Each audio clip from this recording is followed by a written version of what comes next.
I left my shift at 2:30 in the morning, the night's cold seeping through my thin jacket. The dry beep of the time clock echoed, reminding me of the endless overtime hours. Thinking about my husband, Travis, and little Violet, our daughter, probably fast asleep in the warmth of our home, my heart softened. Out there, I worked hard, trading sweat for their peace. That thought warmed me up, even though my stomach was growling loudly, aching with hunger. I didn't want another night of chewing cold convenience store bread. Luckily, Travis was always thoughtful, leaving dinner ready in the microwave. I rubbed my stomach, whispering to myself, "Hang on, you'll have hot food waiting at home." But when I pushed the door open, I froze. The living room was bathed in dim light, a table lamp casting weak yellow streaks across the familiar wall. On the sofa, Travis sat close to a strange woman, their shoulders touching, the TV light flickering over both their faces. A movie was playing, the soundtrack floating softly. On the table sat a bottle of wine and two glasses next to a plate of half-eaten cookies. The smell of alcohol lingered in the air, mixing with the vanilla scent of a candle burning somewhere in the room. I stood silent at the doorway, shoes still in my hand, the chill of the wooden floor seeping through my socks. The woman jumped up when she saw me, curly hair falling over her shoulders, her silk dress clinging tightly to her body.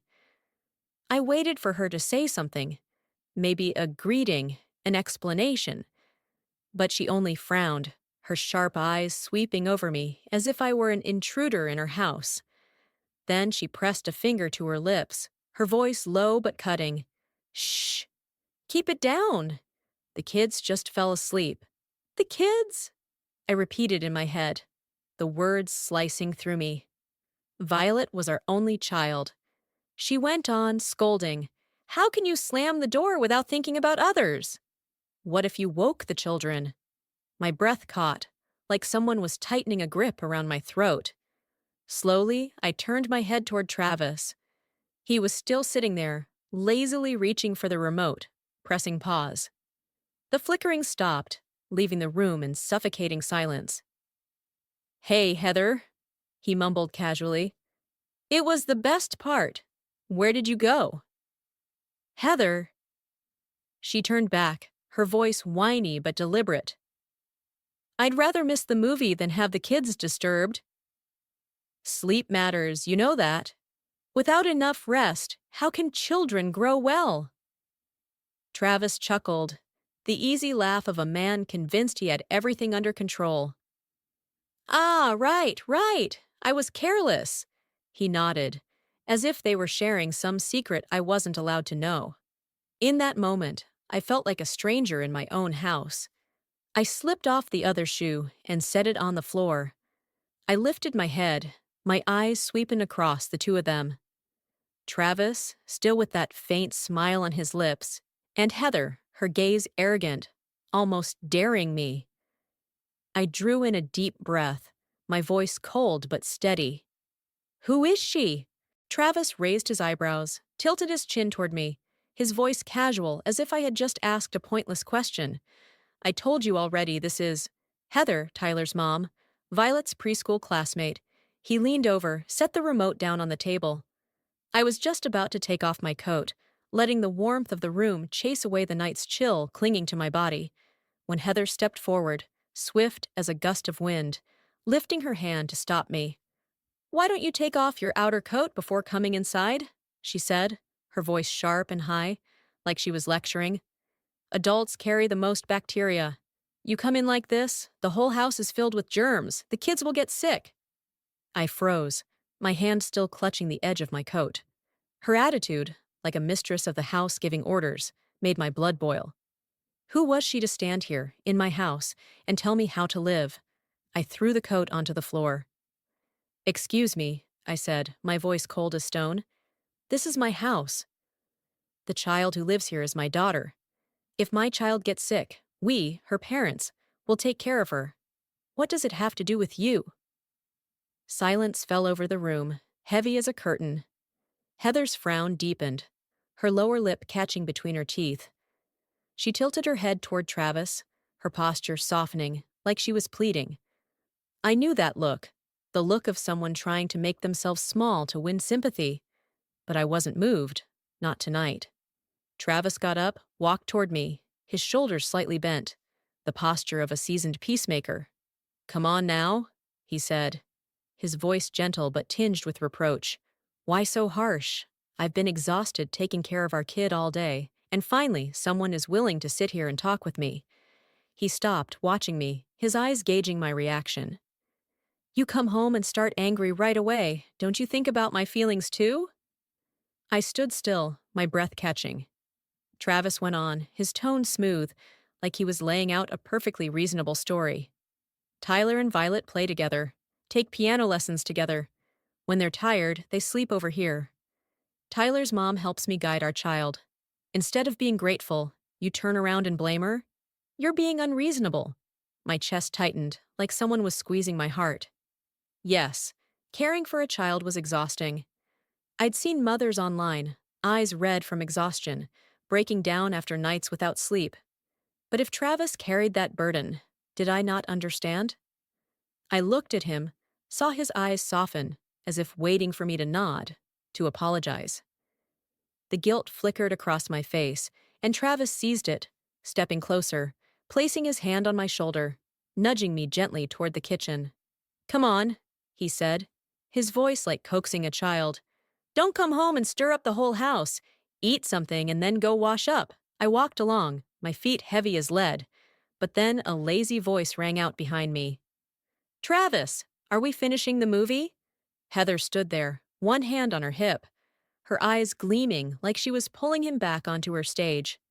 Travis turned, a smile spreading instantly. Of course we're finishing it. I glanced back just in time to see Heather swaying her way back to the sofa, her curls bouncing with each step. As she passed the coat I had thrown to the floor, she gave it a little kick, like it was some bothersome thing. She muttered under her breath, just loud enough for me to hear. What's the big deal, working or raising kids? It's all the same. I stood frozen in the kitchen, the cold fluorescent light bearing down. The TV clicked back on, the movie's music drifting through the crack of the door. Travis slid a plate of food toward me, his voice flat. Eat! I'm going back to watch the movie. The slap of his slippers against the wooden floor blended into the TV, turning back on in the living room. I stood still in the kitchen. My eyes locked on the plate in front of me, my heart sinking like someone was crushing it. Every other time after overtime, Travis always prepared food carefully and left it in the microwave. But today, everything was different. On the plate were scraps. Calling them scraps was already being polite. A few thin slices of ginger, and a plate of homemade pickles my mother had made just for me, untouched like a cruel joke. I looked closer, and the blood in my body boiled. The long platter that once held wild-caught salmon. The one I had ordered for $300 to nourish Violet. Just by looking at the tail left behind, I knew instantly it was the fish I had chosen so carefully. They had eaten every bit, not leaving a single piece. The round plate beside it, where the fresh wild mushrooms I had just bought had been, now held only a few roots clinging to bits of garlic. In the sink, 2 dirty plates shoved in hastily, as if to hide them from me. But I saw everything. The only thing left untouched was the pickles, the thoughtful dinner Travis left me. Anger surged, and I slammed the fork onto the table. The sharp clang cracked through the quiet kitchen like a small explosion. Instantly, the TV outside went silent, as if the whole house held its breath. A minute later, Travis and Heather appeared in the kitchen doorway, both of them wide-eyed as if I had just ruined a perfect moment. What now? Travis scratched his head, annoyed, his arms crossed like he was on the defensive. I lifted my head, my eyes locking onto him. You expect me to eat this? I pointed at the plate, my voice trembling with rage. Bread crust and homemade pickles? I work myself to the bone all day, and this is what you give me? Travis shrugged, indifferent. So what? The words, said so lightly, stung like a slap. My blood rushed to my head, my breath heavy, almost fainting. I shot up to my feet, the chair clattering to the floor, the crash loud like a declaration. Travis stepped forward, his face flushing, as if he were the one being humiliated. If you don't like it, don't eat, he shouted, his voice booming in the cramped kitchen. Besides, Tyler's mom knows about nutrition. She already said it. Women shouldn't eat anything at night. Heather cut in, stepping in front of Travis, one hand on her hip, her voice sharp like a lecture. That's right. Travis was thinking of you. Women at our age, our digestion is already weaker. You come home late and still demand dinner. Aren't you just making everyone else suffer? She tilted her head, her eyes gleaming with confidence. Not to mention bothering Travis. It's not good for your health either. People think of you and you're ungrateful. You complain about everything, nothing ever good enough.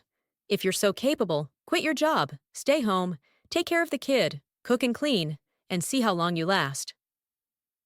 Those words stabbed into my heart like knives. True, I didn't want to be a full-time mother, but if I had to, it's not like I couldn't. Back then, wasn't it Travis who begged me to keep working, saying he would take care of everything at home?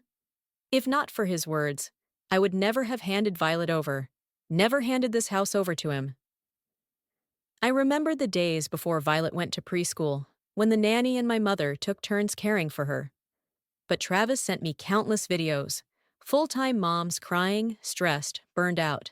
He made me feel guilty, as if I owed him for going out to work. I comforted myself. He was at home, carrying the burden of childcare, enduring a dull life. If he ran into trouble, I would rush to help, no hesitation. But tonight, standing in this kitchen, staring at scraps, and listening to Heather's tone, I knew something was very wrong. Travis and I were husband and wife. What did she have to do with it? Who gave her the right to step in and tell me how to live? But it was late. Violet was asleep upstairs. I didn't want noise, didn't want her to wake up. I took a deep breath, forcing myself calm. Best if everyone calmed down, deal with it another day. I sighed, opened the fridge, searched for the foie gras pâté I had bought last week. I only wanted to fry a slice, eat it with some fruit, and go to bed. But no matter how I searched, the pâté was gone. I turned to Travis, my voice calm but sharp. Where's the foie gras pâté I bought? His face stiffened, his eyes darted away. After a moment, he stammered. It's late. Why would you eat foie gras pâté now? I curled my lip, not taking my eyes off him. Right now, I just want that. He tried to hide his guilt. His voice forced. I used it all cooking for our daughter.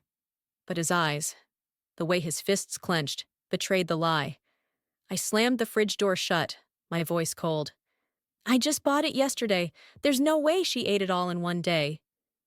Travis suddenly grabbed my arm tight, his fingers digging into my flesh. Have you made enough of a scene? He growled, his eyes red, as if I was the one destroying his whole world. The frustration in me hit its peak, like a fire erupting after days of being smothered. It was 3 a.m. Since noon yesterday, for 15 straight hours, I hadn't had a single bite. My body was drained, hunger gnawing at every nerve. All I wanted was a piece of foie gras pâté, the thing I paid for, the thing I saved for nights like this. And now I was accused of being unreasonable and demanding. Suddenly, Heather burst into tears, sobbing like a scared child. She trembled, clutching her stomach, collapsing onto the wooden floor, tears streaming under the dim light. Stop fighting, she stammered, her voice choked with hurt. Travis, please, stop fighting. My boy just liked that dish. So Travis gave the foie gras pâté at your house to feed him. She looked up, eyes red, gazing at Travis for rescue. Please stop arguing. I promise tomorrow I will buy the best foie gras pâté to make it up to you. Travis let go of me, his grip loosening, leaving faint red marks on my arm. He bent down to help Heather up, his voice dropping low, heavy with sympathy. It doesn't matter. How much could that be worth? Heather threw herself into Travis's chest, sobbing, her messy curls pressed against his shirt. Travis, you're so good, she cried, her voice trembling. But don't worry, I'll never be a burden to you. I'll earn money myself and replace the foie gras pâté for you. Travis pulled her tighter, as if holding something precious, then turned to glare at me, his voice cold. Are you satisfied now? Happy now? I stood frozen, stunned and powerless. What kind of logic was this? Cry about hardship, talk about sacrifice, yet eat up the salmon, the fresh mushrooms, and leave me with a plate of pickles? And in the end, they played the victims, and I was painted as cruel? My mouth opened to speak, but Violet's cries burst from the bedroom, thin but sharp, slicing through me. She must have been woken by the chaos. I ran straight into the bedroom, my bare feet slapping the cold wood. I just needed to hold Violet, feel her soft little body, her familiar scent, and all the pain would dissolve. But when I pushed the door open, rage flared again. Violet, my daughter, was curled up on the tiny sofa, barely covered by a thin blanket, hugging her stuffed animal tight. And on the expensive bed I bought for her, a filthy boy sprawled out, his shirt stained with food, his legs dangling across Violet's pillow. I had no idea who that boy even was. Adults humiliating me, I could endure. But touching my daughter? That I could not. Violet opened her eyes, saw me, half crying, half smiling, her tiny arms reaching out. Mommy, Mommy, hold me. Her voice was weak, trembling, cutting into my heart. I turned to lift her, but the boy suddenly leapt up, yanking my hair hard. You bad woman! It's you! He shrieked, his voice shrill. My mom showed me pictures. You're the bad woman.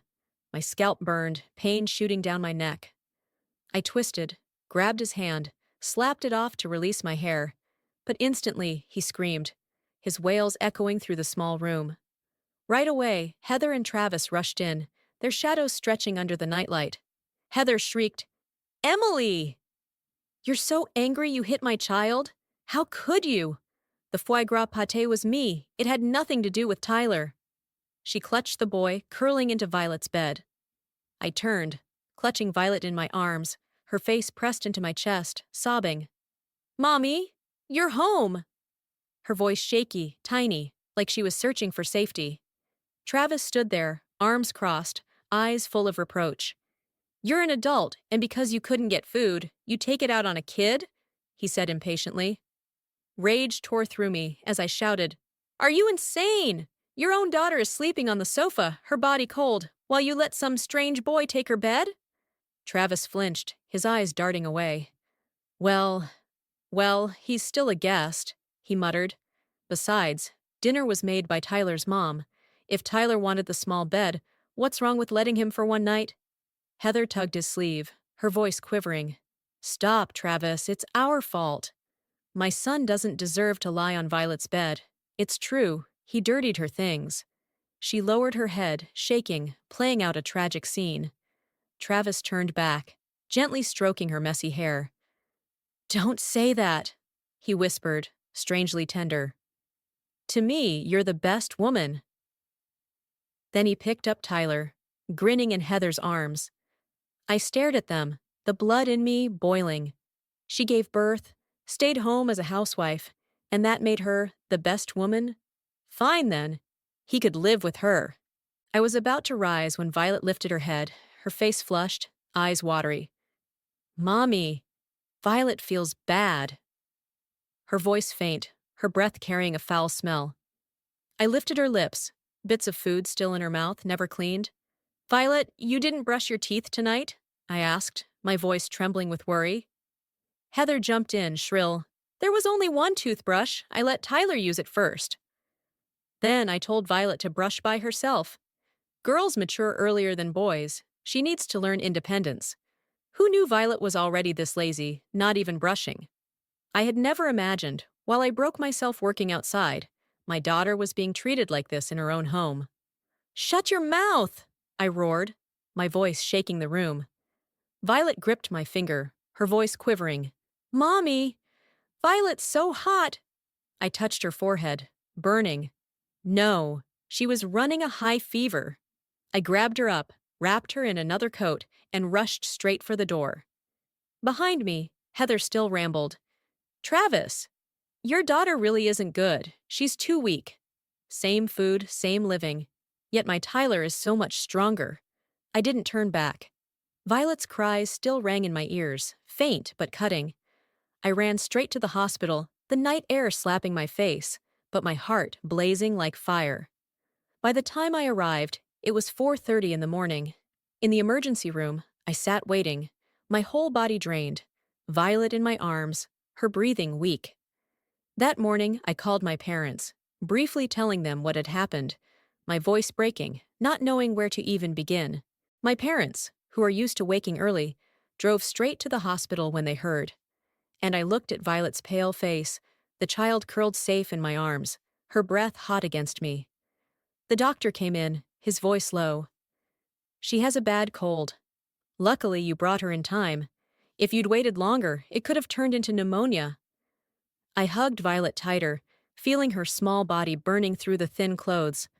I bent down, smoothed her hair, and whispered, Violet, what happened? She opened her eyes, big and watery, and told me in a small voice.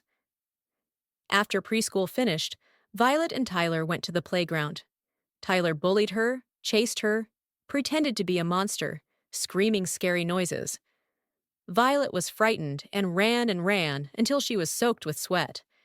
She hid behind Travis, but he only stood there, silent. Heather, Tyler's mother, sneered, her voice cold. Coward, Violet told me, voice trembling, that her dad didn't defend her, didn't change her wet clothes, just let her run until she collapsed. Back home, Heather bragged, her tone full of pride. My Tyler isn't weak like that. Look how healthy and chubby he is. Feeling hot, kid? I'll turn on the air. Then they set the AC down to 65 degrees Fahrenheit, the room freezing like a freezer. Violet, exhausted, didn't get dinner, lay dazed on the small bed. Then someone carried her down to the sofa. Then I heard my mom's voice, Violet said, her eyes lighting up, but her words still choked. My mother, standing beside the hospital bed, went furious. What kind of scum is this? She shouted, her voice echoing in the white room. My father pounded the wall. From tomorrow, he growled. We will take care of Violet for you. Then we'll find someone to babysit. I sat silent, too tired to speak. My whole body was spent, my hunger still gnawing, but the anger and heartbreak drowned everything else. I looked at Violet, then at my parents, my voice hoarse. No. I will get a divorce. I held Violet and collapsed on the hospital bed, not knowing how long I slept. My parents stood there, worry written on their faces. Rest for a bit, my mother said, gentle but firm. We'll handle everything. They took Violet home to care for her. Violet lifted her round face and clung to her grandparents. I don't want to go to preschool. Grandpa teased her, doting. You can't skip school. You must go to class. You need friends. But Violet whimpered, tears running down her cheeks. But Tyler is in the class. My heart tightened, like someone was squeezing it. I held my child's hand, trying to keep my voice calm. Mom will change your school, okay? We'll find another preschool, all right? Violet smiled, her eyes bright, nodding excitedly. I want a school with a big slide and swings. No Tyler, no Mom Tyler. That woman ate all my organic blueberries. I don't like her. I hugged her tighter, but inside I burned with rage. Heather's affair with Travis, it turns out, didn't just start now. Her appearances, the food that disappeared, the salmon, the fresh mushrooms, Violet's blueberries, were signs I'd missed. Thinking about how they bullied my daughter, how they ate clean the things I worked hard to bring home, I just wanted to punch those two miserable people in the face. How long have they been hurting Violet? How much have they taken from me? I went back to the company, my steps heavy along the office hallway. I couldn't sit still, couldn't let the doubts keep eating at me. I asked someone I knew in the security department to investigate Heather, Tyler's mother, the woman who had turned my house into her stage. It was exactly as I suspected. Heather Thompson, her real name. Her husband was a long-haul driver, gone most of the time, leaving her alone with the boy, Tyler. No wonder she hovered around Travis, clinging to him like a vine. But what I couldn't understand, what gnawed at me, was why she would fix her eyes on a man who was a stay-at-home dad, unemployed like Travis. Until the investigator sent me the link to her anonymous Instagram account. I sat in my office, phone in hand. I opened it, my finger scrolling lightly, but each post that appeared snapped me into complete clarity. The first post: in the preschool class, there is a stay-at-home father. Nobody knows he's a treasure. He's gentle, attentive, understands people's hearts, and in reality, he's not some man living off his wife. He's talented. He just stayed home to take care of their child because of love for his wife. The truth is, he has many side jobs, earning even more than his wife, who works full-time. The second post: I have fallen in love with my child's classmate's father. He told me I was amazing, that I understood nutrition, that I knew how to take care of children, how to take care of a man. With me, he felt relaxed. The third post: I've been with Travis. He said he wanted a child like my son. Unfortunately, his wife can't get pregnant. I hope this pregnancy in my belly this time is a boy. It has to be a boy. I want to fulfill his wish.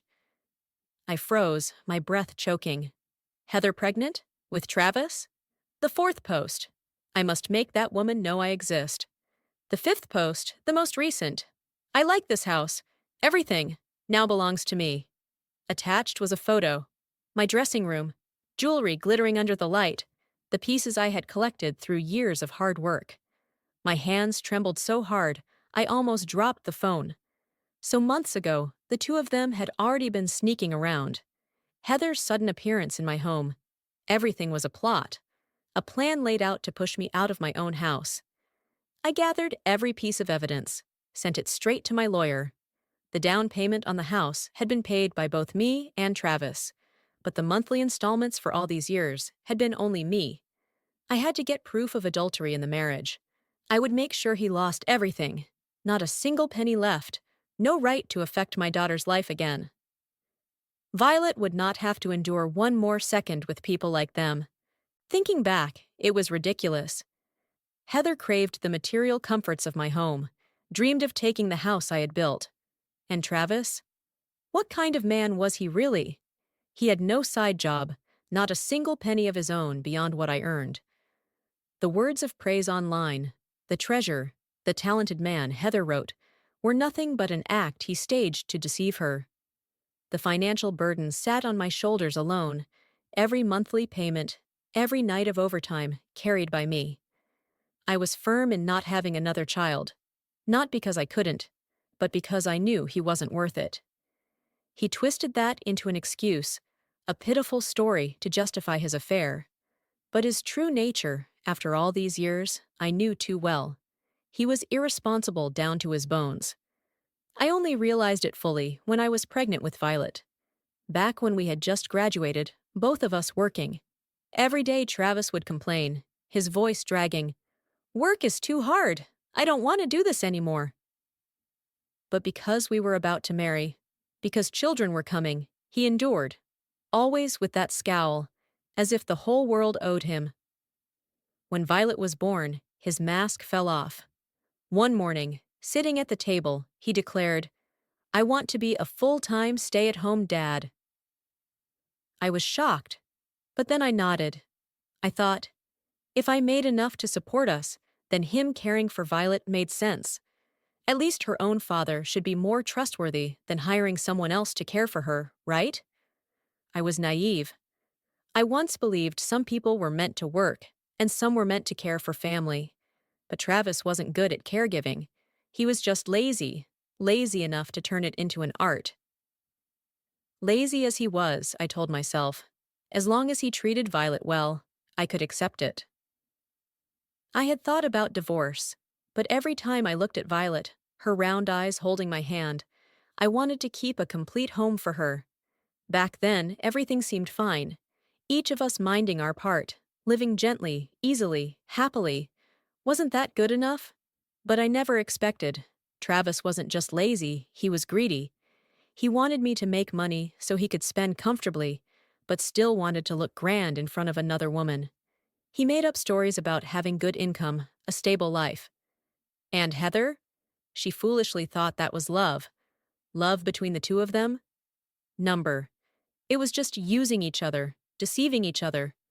Heather wanted a man who was both a stay-at-home caregiver and a good earner, while Travis was eyeing the assets Heather would get from her divorce settlement. The ringing phone cut through my thoughts. My lawyer called, his deep voice over the line. Those online posts won't be easy to use as adultery evidence. You need something more concrete, I pressed my forehead, my head spinning, feeling like the whole world was against me. At 5 in the afternoon, the sunset poured red through the office windows as I packed up papers, my chest heavy. I decided to go home and take a few of Violet's things and some of my personal items back to my parents. Keys clinking in my hand, I pushed the front door open. The living room rang with laughter. My mother-in-law sat on the floor, happily playing with Tyler, the boy rolling around with one of Violet's toys. Heather perched on the sofa like the real lady of the house, holding my favorite teacup, the white porcelain cup I'd painstakingly chosen, light glinting off its glaze. The smell of the fancy coffee I'd specially ordered filled the air. The room went ice cold the moment I walked in. Heather's eyes skimmed over me, arrogant, as if I were an intruder. I stepped forward without a word and snatched the cup from her hand. The cup hit the floor and shattered, white porcelain shards flying everywhere, the sharp clink slicing the air. Travis bolted out of the kitchen, panic on his face. "What's wrong?" "What happened? Is Heather hurt?" But when he saw me, he froze, his look awkward, like he'd been caught. Heather jumped up, staring at the broken pieces, screaming, "I checked! This cup was over $1,000. Now it's ruined!" My mother-in-law shoved me so hard I staggered, her voice sharp. "You come in and start trouble?" I brushed her hand away, my eyes cold as ice. This is my house, my things. If I want to break something, that's my business. Without waiting for them, I turned and walked straight to the bedroom. I pulled out 3 big suitcases, threw the wardrobe open, and stuffed every piece of my clothing and things into them. Heather lunged and grabbed my hand. "Emily!" "What are you doing?" I squeezed her wrist, taking off the watch on her arm. The watch was mine, diamonds catching the light. "What am I doing?" I said, my voice icy. "I'm packing my stuff." I ripped the watch off and threw it into a suitcase. She spun and shouted toward the doorway, "Travis! Stop her! She's taking everything." Travis stood in the threshold, eyes probing, trying to guess my intent. "Emily, what are you doing?" he asked in a fake, strained voice, a forced smile on his face. I gave a dry laugh, my gaze sharp as a knife. "Just moving a few things. I'll stay at my parents' for a few days." He forced a smile and stepped closer. You don't need to take everything, right?" I tilted my head, sarcastic. "What do you mean? Don't I have the right to take my own things?" Travis immediately switched, reaching out soothingly. "What are you saying? They're your things. You can do whatever you want with them." But his eyes darted, calculating. I raised an eyebrow. "Fine then." I locked Violet's room and took the spare keys. I gathered all the items Heather had boasted about in her posts. Jewelry, bags, cosmetics, every last thing, leaving nothing behind. As the front door closed behind me, I heard Heather's wild screams. "Weren't those mine already? How can she take them all?" Travis's whisper carried through the door, but loud enough for me to hear. "Don't worry, after the divorce, it'll be yours." Divorce? I stopped at the doorstep, my grip tight on the suitcase handle. Travis didn't want a divorce from me. Just yesterday he texted, "Heather's just a friend, don't get the wrong idea." What he feared most was me getting proof of the affair. That evidence would cost him everything. But Heather, in her naive arrogance, had put the proof right into my hands. The next day she rushed to my company, saying she wanted to negotiate. Here it was, the moment I'd been waiting for. I agreed to meet at the cafe under the office. I sat at the corner table and ordered a black coffee, steam rising hot. Heather walked in, her curls swinging, silk dress clinging, looking confident. She sat opposite, sneering, her lips curved, eyes glinting with mockery. Lucky you. Drink whatever you like. Now I'm pregnant. I have to watch what I drink. I took a sip of coffee, bitterness spreading across my tongue. The aftertaste oddly sweet. I looked straight at her, expressionless, my voice cold. Say what you came to say. Why are you here? She shrugged, twisting her body like an actress in a cheap play, her tone drawn out. You can see it yourself. I'm pregnant with Travis's baby. There it was. The thing I'd been waiting for finally surfaced. I tilted my head, my voice steady. And? Heather narrowed her eyes, a sharp glance sweeping me. So, you two are no longer in love. You shouldn't continue that marriage. I leaned forward, letting out a dry smile that didn't reach my eyes. That's between me and my husband. Travis told me you two are just friends. You're just a jealous woman trying to ruin my family. She scoffed, her lips curling in derision, then pulled a stack of papers from her bag. She threw them down on the table in front of me. Look at these yourself, she said, triumphant. This is my ultrasound. The baby in my belly is nearly 3 months, and this is the paternity test confirming the father-child relationship between my child and Travis. I looked down at the stack. The faint ultrasound image of the tiny form, and the test report with numbers and a red signature. Perfect. This was the strongest proof of Travis's adultery in marriage. No matter how he denied it, once the pregnancy timeline was checked, he couldn't escape. She had no idea I had arranged a meeting with the lawyer and Travis right after that. I walked into the lawyer's office, the cold white light from the ceiling shining down on the conference table where I placed the stack of documents, in front of Travis, like blades ready to slice through every lie. I pressed my finger on the pile, my voice ice cold. Look closely. Do you have anything to explain? Silence. I continued. As for assets, I'll return the $15,000 you contributed when we bought the house. Travis stared down, his eyes fixed on the blurry ultrasound image, the bright red signature on the report. His face flushed as if blood had surged up. Then he roared, his voice shaking the small room. I don't agree. Half the assets are mine. He slammed his hand on the table, the blow making the water glass tremble. I gave a thin smile, my gaze sharp as a blade, leaning toward him. Are you sure? If we can't reach an agreement, let the court decide. But I will tell Heather the truth about your finances.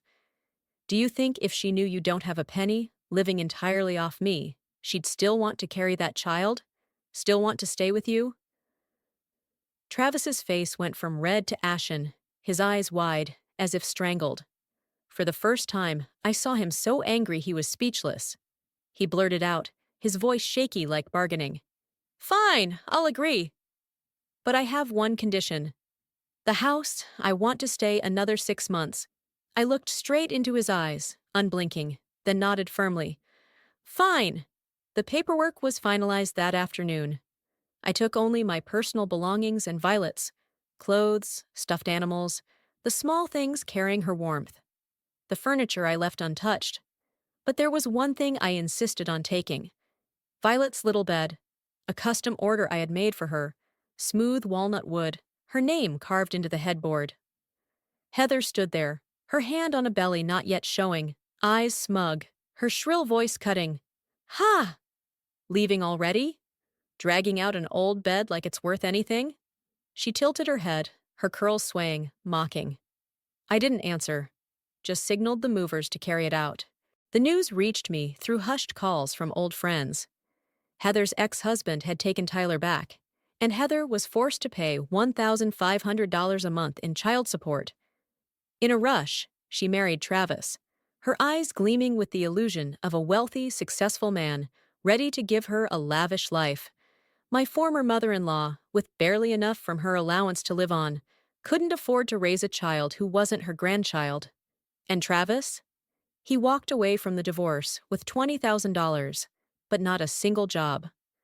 Heather, naive in her dream of happiness, spent money like water, shopping for clothes, jewelry, fine dining, traveling and flaunting shiny Instagram photos. During her pregnancy, they drained the account dry, racking up over $50,000 in debt without even realizing it.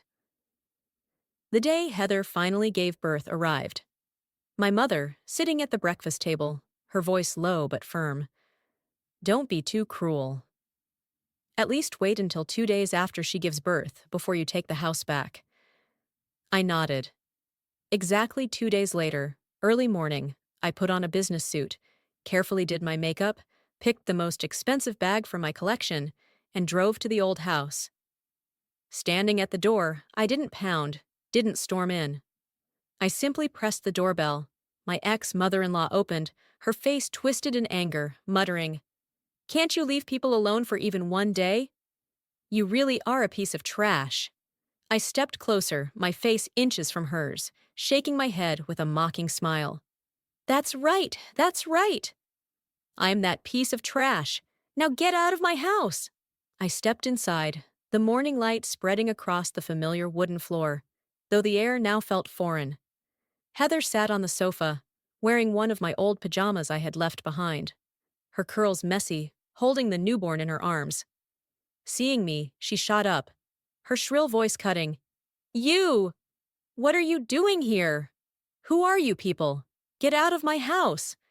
I pulled a stack of court papers from my bag and shoved them in front of her. Didn't your husband tell you? I said coldly. He was only borrowing my house for you to give birth. That's all. Heather's eyes widened, her lips trembling, as if she couldn't believe it. She turned to Travis, who was slouched on the sofa, phone in hand, playing a game, the screen light casting over his tired face. Travis, is what she said. True? She stammered, choking. Travis stretched, annoyed. So damn noisy, I'm losing here. He stood, glanced at me, a smirk curling on his lips. How about we remarry? She's way too much trouble now. I kept my cold smile, saying just one word. Out. Travis scratched his stomach, muttering awkwardly. Pack up. We're moving, but Heather broke down, screaming, her voice echoing through the room. What did you just say? What did you say? You bastard! You liar! Didn't you say this house was yours? Didn't you say you bought everything? I couldn't hold back anymore, my voice ice cold. He never had anything called his own job. Every single dollar in this house was earned by me. Heather collapsed onto the floor, the baby in her arms startled and crying. But she didn't even care. No way! No way! Tears streamed down her cheeks, but I felt nothing. I waved my hand. Go. Leave my house. Reclaiming the house went smoothly. The sound of luggage dragging, furniture clattering, and Heather's sobs blended into a chaotic song. To cut ties completely, I put the house up for sale right after. Standing before it one last time, I felt relief, like a weight I had carried for years had finally lifted. News about Travis, Heather, and the newborn reached me in fragments. They moved into a cramped apartment my ex-mother-in-law rented. 4 people squeezed into a tiny space. But the suffocation wasn't from the lack of space. It was from the spiral they had created themselves. Heather, just a month after giving birth, had to drag herself out to work. She stood behind a snack counter, the air heavy with frying oil, from morning till sundown, sweat soaking her shirt, bringing home $2,800 a month. Exhausted from the day, at night she fought with Travis, their screams filling the suffocating room, mixing with the cries of the newborn. I never saw them again. That world of lies, greed, and delusion was far behind me. I bought a small house near my parents', where morning light slipped through white curtains onto warm wooden floors. Each morning, I brewed coffee, its gentle scent spreading, and sat with Violet, watching her draw colorful pictures at the dining table. Her crayon strokes, bright blue, shining yellow, seemed to redraw our lives. Free, light. In the afternoons, I picked Violet up from her new preschool, the one with the big slide and swings she had wished for. Her laughter, her hair flying in the wind, swept away all my tiredness. Together, we planted a little apple tree in the backyard, Violet's tiny hands patting soil around its roots, and I smiled, feeling the warmth of earth, of my child, of peaceful days. Old wounds had faded now, like shadows disappearing under sunlight. I no longer thought of Travis, of Heather, or of the lies that once pierced my heart. I only saw Violet, her radiant smile, and the little house, where every corner breathed freedom. Each night, I sat by her bed, reading stories, my steady voice blending with Violet's gentle breaths. The room smelled of wood, the soft golden light wrapping around us like a promise that all the pain was over. I learned that freedom isn't just leaving a place. It's finding yourself again in the simplest things. A morning coffee, a child's drawing, a young apple tree growing day by day. Life, like that tree, will bud and bloom, as long as we plant it with love and let go of what no longer belongs to us.